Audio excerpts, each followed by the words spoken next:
जी नमस्कार, जय हिंद। स्वागत है आपका अपने यूट्यूब चैनल दिशांजिया स्टडीज़ में। आज की हमारी क्लास है साइकोलॉजी की। एमसीक्यूज़ हैं हमारी जो प्रैक्टिस सीरीज चली हुई है 1000 क्वेश्चंस की, उसी में हमारी जो है ये नेक्स्ट क्लास है। चलिए शुरू करते हैं हम हमारी आज की क्लास। हमारा पहला क्वेश्चन ही जो है वो क्या है, मेवात जेबीटी से आया हुआ है। अभी जो मेवात का पेपर हुआ था सितंबर में, तो उसी से जो है ये फर्स्ट क्वेश्चन हमारा आया हुआ है। क्या था कि निम्नलिखित में से किसने नैतिक विकास का सिद्धांत दिया। तो जी क्वेश्चन ऐसा है, इसमें थोड़ा सा जैसे डाउट हो जाता है, क्योंकि नैतिक विकास में दोनों ही हमारे जो साइकोलॉजिस्ट हैं पियाजे साहब और कोहलबर्ग, दोनों को ही जो है माना जाता है। लेकिन क्या है कि पियाजे का सिद्धांत उतना फेमस नहीं हो पाया था। जो नैतिक विकास का सिद्धांत है, मॉरल डेवलपमेंट जो सिद्धांत है हमारा, वो फेमस हुआ था कोहलबर्ग का। तो जिसकी चीज़ फेमस होती है उसी का तो नाम लिया जाएगा ना, ठीक है। तो पियाजे साहब ने दिया था, सबसे पहले दिया था, लेकिन इनका फेमस नहीं हुआ था। फेमस किसका हुआ था? कोहलबर्ग का हुआ था। तो यहाँ पर हमारा आंसर जो है वो क्या होगा? कोहलबर्ग होगा, ठीक है। नेक्स्ट क्वेश्चन है, स्प्रेंगर के समाजशास्त्रीय दृष्टिकोण के अनुसार उन्होंने उनका दृष्टिकोण कौन सा था? सोशियोलॉजिकल। तो उनके अनुसार जो कवि हैं, लेखक हैं और दार्शनिक हैं, ये व्यक्तित्व के किस प्रकार में शामिल है? हमारा जो पर्सनैलिटी है उसकी किस टाइप में ये आते हैं, ठीक है। कवि, लेखक और दार्शनिक किस पर्सनैलिटी में आते हैं? तो देखिए, जो कवि होता है, लेखक होता है और जो दार्शनिक होता है, ये हमारे किस एस्पेक्ट में आते हैं? ये कोई राजनेता तो होते नहीं, तो क्या होंगे? राजनीति से कोई इनका रिलेशनशिप नहीं है, ठीक है। सौंदर्य, सौंदर्य ये चीज़ों में देखते हैं। कवि हो, दार्शनिक हो, लेखक हो, कोई भी हो, ये क्या करते हैं? चीज़ों में सौंदर्य को देखते हैं। लेकिन क्या होता है? सिद्धांतवादी भी होते हैं, ठीक है। तो ऐसे तो दोनों हो गए, लेकिन क्या होते हैं? ये एक सामाजिक प्राणी होते हैं, ठीक है। समाज के लिए लिखते हैं, समाज पर लिखते हैं और समाज से लिखते हैं। तो इसीलिए क्या होगा? ये कौन सी पर्सनालिटी में आ जाएंगे? सामाजिक में, ठीक है। इस तरह से जो है क्वेश्चनों को रिलेट करते चलेंगे हम। मेरे ख्याल से अच्छा लगा होगा आपको ये एक्सप्लेनेशन। नेक्स्ट क्वेश्चन है, ऑपरेशन ब्लैक बोर्ड का परिणाम था। तो ऑपरेशन ब्लैक बोर्ड जो है वो कौन सी नीति का परिणाम था? ये था राष्ट्रीय शिक्षा नीति 1986। उस टाइम जो है 1986 में जब हमारी राष्ट्रीय नीति आई थी, नेशनल एजुकेशन पॉलिसी जो हमारी आई थी उस समय, तो उस समय तो ब्लैक बोर्ड जो था वही एक मेन ऑप्शन था स्टडी के लिए, ठीक है ना। उस समय कोई डिजिटल बोर्ड नहीं था हमारी तरह, ना कोई फ़ोन थे और ना ऐसा कोई संसाधन था। सिर्फ क्या थी? किताबें और ब्लैक बोर्ड था। तो आप इस तरह से याद कर सकते हैं, ऑपरेशन ब्लैक बोर्ड जो है वो किसका परिणाम था? राष्ट्रीय शिक्षा नीति 1986 का। 2000 में तो बहुत ज़्यादा डेवलपमेंट हो गया था, 2005 में तो फिर और भी ज़्यादा डेवलपमेंट हुआ था। तो इसीलिए क्या है, 1986 बहुत पुराना टाइम हो गया ना, तो इसीलिए क्या होगा? राष्ट्रीय शिक्षा नीति 1986 का परिणाम क्या था? ऑपरेशन ब्लैक बोर्ड था, उसमें ये टर्म यूज़ की गई थी। नेक्स्ट है, विकास की गति एक व्यक्ति से दूसरे व्यक्ति में भिन्न होती है। तो इससे क्या हो जाता है? इंडिविजुअल जो डिफरेंसेस होते हैं वो हो जाते हैं, परंतु यह एक नमूने का अनुकरण करती है। एक क्या होता है कि एक सीक्वेंस का या फिर एक प्रोसेस का जो है या क्या करती है? फॉलो करती है, ठीक है। तो अगर प्रोसेस को फॉलो करेगी, कोई सिस्टमेटिक ढंग होगा, विकास का जो है कोई सिस्टमेटिक ढंग होगा, तो हम उसको क्या बोलेंगे? क्रमबद्ध और व्यवस्थित। विकास क्या होता है? क्रमबद्ध होता है और व्यवस्थित होता है, ऑर्डरली होता है और सिस्टमेटिक होता है। ऐसा तो है नहीं कि बच्चा पैदा हुआ पहले क्या हो जाएगा? बड़ा हो जाएगा, उसके बाद छोटा होगा। नहीं, बच्चा क्या है? पहले छोटा है, ठीक है। जैसे माँ के पेट में है तो उसके जो है अंग बनने शुरू होते हैं, बाल बनने शुरू होते हैं, उसके इंटरनल ऑर्गन बनने शुरू होते हैं। तो ये क्या होता है? एक क्रमबद्ध होता है और एक व्यवस्थित होता है। 3 महीने का जो बच्चा होता है माँ के पेट में, उसमें क्या है? धड़कन बननी शुरू होती है। तो ये सारी चीज़ें क्या होती हैं? एक व्यवस्थित तरीके से होती है, एक सिस्टमेटिक इनका ढंग होता है। तो डेवलपमेंट जो है हमारे माँ के पेट से लेकर, बोलते हैं ना, भ्रूण से लेकर और मृत्यु तक चलता है। ये क्वेश्चन जो है स्टेट में आया हुआ है, तो इसीलिए जो है इसको ऐसे याद करेंगे हम।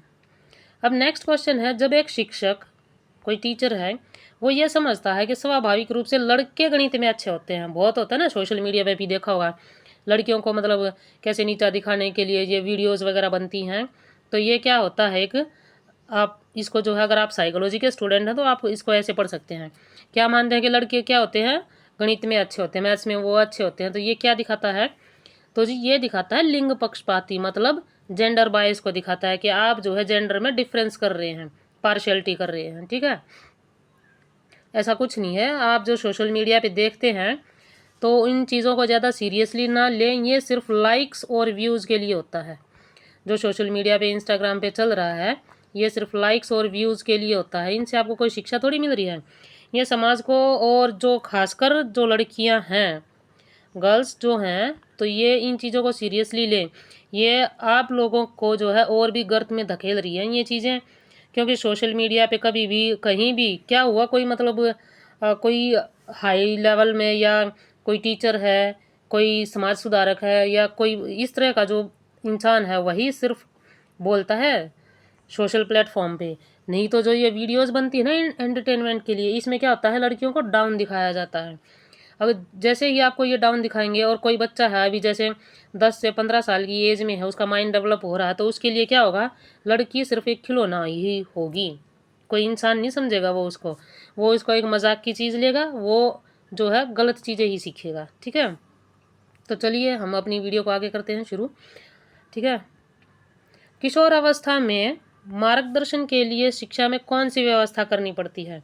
अभी एक किशोर है, एक बच्चा बड़ा हो रहा है, 10 से 15 साल की एज में कोई जा रहा है, 10 से 18 साल की एज में कोई जा रहा है, तो उस बच्चे के लिए कौन सी व्यवस्था करनी पड़ेगी। देखिए, बच्चा बड़ा हो रहा है, नो डाउट उसके लिए हमें क्या करनी पड़ती है, व्यावसायिक शिक्षा का तो बंदोबस्त करना ही पड़ता है। लेकिन जो 10 से 15 साल का और या 18 साल के बीच में जो बच्चे होते हैं, उनकी सबसे मेन प्रॉब्लम क्या होती है, जो उनके अंदर फीलिंग्स चल रही होती हैं, और ये फीलिंग्स होती हैं उनकी सेक्स एजुकेशन से लेकर, उनके जो है रिप्रोडक्टिव सिस्टम उनका मतलब होता है, रिप्रोडक्शन व जो ऑर्गन्स होते हैं वो डेवलप होने शुरू हो जाते हैं, हार्मोनल चेंज होते हैं उनमें। तो उनको जो है गलत या सही का नहीं मतलब होता, उनको दोस्ती और रिलेशनशिप का मतलब नहीं पता होता। ठीक है, तो इन चीज़ों में जो है वो डिफरेंस नहीं कर पाते। उनको क्या होता है, एक अट्रैक्शन होता है, जो एडोलसेंस में आता है जब बच्चा, उनको एक अट्रैक्शन होता है, उसको रियल जो लाइफ होती है और जो लव लाइफ होती है उसका डिफरेंस ही नहीं पता होता। ठीक है, उसके लिए हसीन सपने ही दुनिया होती हैं। तो इसीलिए उसके लिए सबसे ज़्यादा ज़रूरी है यौन शिक्षा या सेक्स एजुकेशन। नेक्स्ट क्वेश्चन है सृजनात्मकता, क्रिएटिविटी जो होती है उसके बारे में गलत बताना है कि जो 4 सेंटेंस दिए हैं इनमें गलत क्या है। क्रिएटिविटी हमेशा क्या होती है, फ्लेक्सिबल होती है। आप जैसे क्या कर रहे हैं, आप पढ़ रहे हैं, आप पढ़े जा रहे हैं पढ़े जा रहे हैं, आपको लग रहा है कि नहीं इससे तो कोई ग्रोथ नहीं होगी, फिर आप क्या करेंगे, एक सिस्टम अपनाएंगे कि मैं इस सब्जेक्ट को 45 मिनट दूंगा, जो सब्जेक्ट मुझे अच्छे से आता है उसको मैं 40 या 30 मिनट दूंगा। ठीक है, और जो मुझे बिल्कुल नहीं आता उस सब्जेक्ट को मैं जो है 1 से 1.5 घंटा दूंगा। तो क्या करते हैं हम, हमारी जो है क्रिएटिविटी ही है, पढ़ना भी, टेस्ट हमें क्लियर करना है, एग्जाम हमें क्लियर करना है, तो ये क्रिएटिविटी होगी। तो हम क्या करते हैं, उसको चेंज करके देखते हैं, ये क्या होती है, फ्लेक्सिबिलिटी होती है। सृजनात्मकता और बुद्धि साथ साथ चलते हैं। नो डाउट सृजनात्मकता में बुद्धि जो है, सामान्य बुद्धि का जो बच्चा होता है वो भी कर सकता है, क्रिएटिविटी कर सकता है। आपने देखा होगा जो बच्चे थोड़ा सा जैसे डिसेबल्ड बच्चे होते हैं, जो आपने, ये एक स्कूल है, अर्पण स्कूल होते हैं, वहाँ पर बच्चे क्या होते हैं, जो बच्चों का मेंटली डेवलपमेंट जो थोड़ा कम होता है, उनको क्या सिखाया जाता है, वहाँ पर मोमबत्ती बनानी सिखाई जाती है, मतलब कैंडल वगैरह, कुछ उनको हाथ से काम करना सिखाया जाता है। तो क्रिएटिविटी तो वहाँ भी चल रही है, लेकिन क्या होता है कि फिर भी हम मानते हैं क्रिएटिविटी और बुद्धि साथ साथ चल रहे हैं। उन बच्चों को बस ये है कि प्रैक्टिस से आता है, और जो नॉर्मल बच्चा होता है वो जल्दी सीख लेता है। ठीक है, लेकिन क्रिएटिविटी और बुद्धि साथ साथ चलते हैं। उसके बाद है क्रिएटिविटी जो है वो एक सार्वभौमिक, मतलब यूनिवर्सल कंसेप्ट है। जी हाँ, बिल्कुल, क्रिएटिविटी एक यूनिवर्सल कंसेप्ट है। ठीक है, तो जो क्रिएटिविटी के बारे में गलत है कि इसमें अहम होता है, नहीं। अगर आप में ईगो होगी, आपको कुछ बनाना है, आपको एग्ज़ाम ही क्लियर करना है, और आप में ईगो है कि नहीं मैं तो बिना पढ़े ही क्लियर कर लूँगा, तो ये वहम है। ठीक है ना, ईगो का तो किसी भी फील्ड में कोई मतलब ही नहीं होता। जहाँ ईगो होगी वहाँ आप नीचे ही जाएंगे, ऊपर की ओर नहीं उठ पाएंगे। नेक्स्ट है, एक छात्र जो अंक अर्जित करने के लिए कार्य पूरा करता है किससे प्रेरित है। अभी स्कूल में एक बच्चा है, उसको क्या है, उसको पता है कि मुझे अंक लेने हैं, मुझे जो है मार्क्स लेने हैं, तो क्या होता है, ये इंटरनल फैक्टर होता है। उसको कोई ये मतलब थोड़ी है कि मुझे फर्स्ट आना है इंटरनल फैक्टर में और मुझे मेरे जो पेरेंट्स हैं उनको प्राउड फील करवाना, नहीं, कोई इंटरनल फैक्टर नहीं है, बाह्य कारक है। हाँ भाई, बाह्य कारक है ये, क्यों? क्योंकि उसको क्या है कि उसने जो है अपना जो कार्य पूरा करना है, वो सिर्फ क्या है उसका मकसद कि मुझे है ना सिर्फ काम पूरा करना है, इसीलिए मुझे क्या चाहिए, मार्क्स चाहिए। तो ये क्या होता है, एक जो कुछ ज़्यादा इम्पोर्टेंस नहीं रखता, वो चीज़ क्या होती है, एक्सटर्नल फैक्टर होती है। आवश्यकताओं को जानना, किसी भी आवश्यकता को जानने के लिए वो कोई कार्य नहीं कर रहा है, उसका सिर्फ एक ही मकसद है कि मुझे जो है सिर्फ मार्क्स चाहिए, ना ही कोई उसका लक्षित लक्ष्य है। ठीक है, इसमें कोई उसका जो है गेम जो गोल होता है वो भी नहीं है। अब क्या है कि थोड़ा सा मेरे दिमाग में आया कि आपको जो कई बार पूछ लेता पेपर वाला, 1-2 बार पूछे भी हुए हैं ये, एचटेट कॉमन पेपर वगैरह में भी पूछ लेते हैं। तो वन लाइनर जो है क्वेश्चन बनाते बनाते ध्यान आ गए। आपको अच्छा लगे तो ज़रूर कमेंट बताएं, और पीडीएफ के लिए जो है, पीडीएफ के लिए आप कमेंट ज़रूर करें, क्योंकि टेलीग्राम चैनल में क्या होता है कि वहाँ से पीडीएफ जो है 1 वीक के बाद डिलीट कर दी जाती है। बाई चांस ही कोई पीडीएफ आपको मिलेगी टेलीग्राम में, तो पीडीएफ के लिए आप कमेंट ज़रूर करें। वन लाइनर में देखिए आपके द फादर जो आदि जनक हैं ऑफ साइकोलॉजी सबसे पहले हुए थे हमारे अरस्तु। इन्होंने ही क्या किया था, जो प्रश्न उत्तर क्वेश्चनर वाला जो सिस्टम था वो इन्हीं की देन था, अरस्तु। ठीक है, उसके बाद फादर ऑफ रियल साइकोलॉजी, तो एक एक वर्ड में जो है डिफरेंस करते चलेंगे हम, और ये डिफरेंस जो है आपको ध्यान रखना है।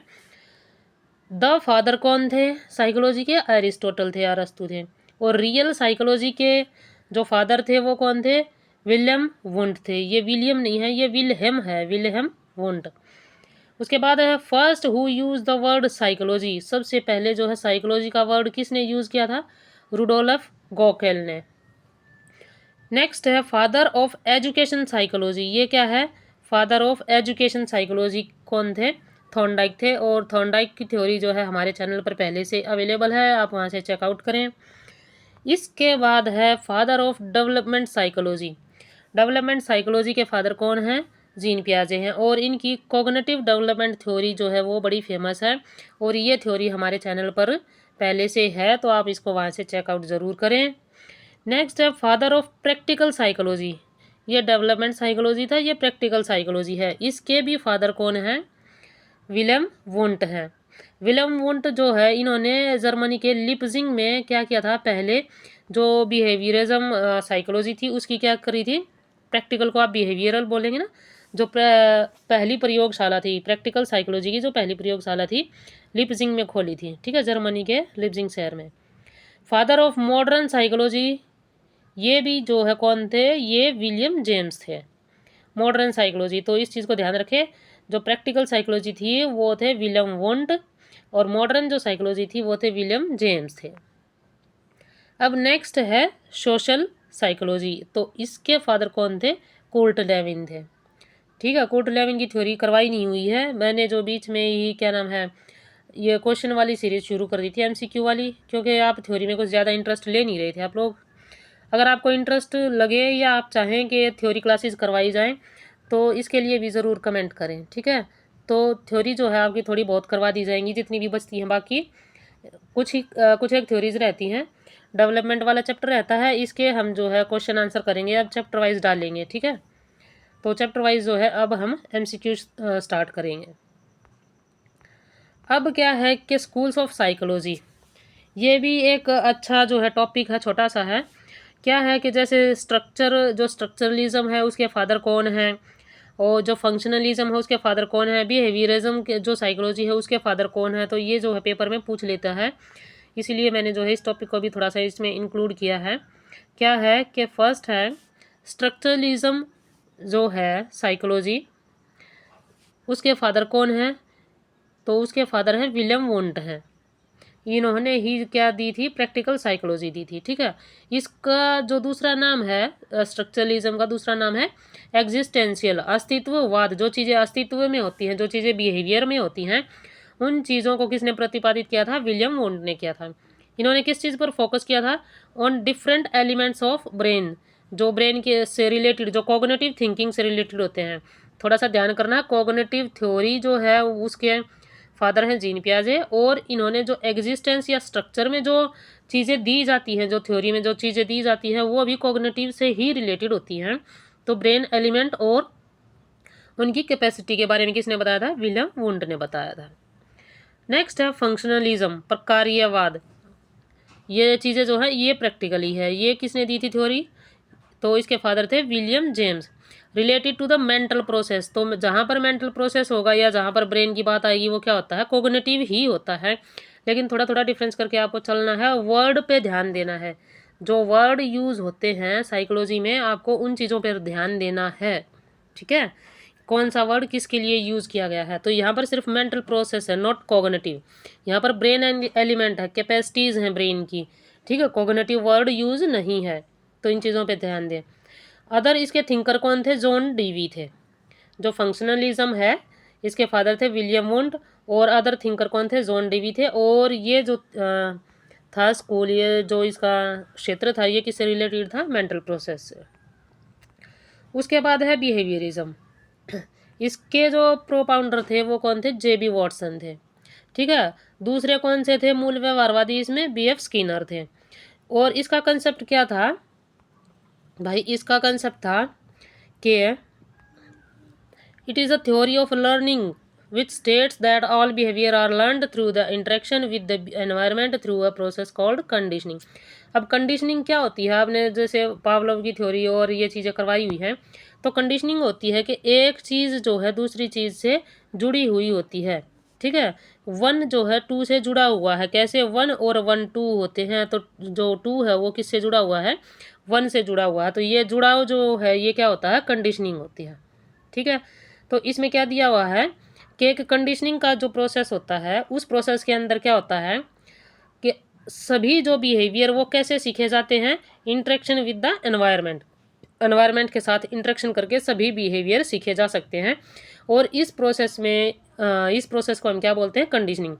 क्योंकि जब हम इन्वायरमेंट के साथ इंटरेक्ट करेंगे, हमारा जब सोशलिज्म बढ़ेगा तो हमारी कंडीशनिंग बढ़ेगी, एक चीज़ का दूसरी चीज़ से जुड़ाव होगा, ठीक है?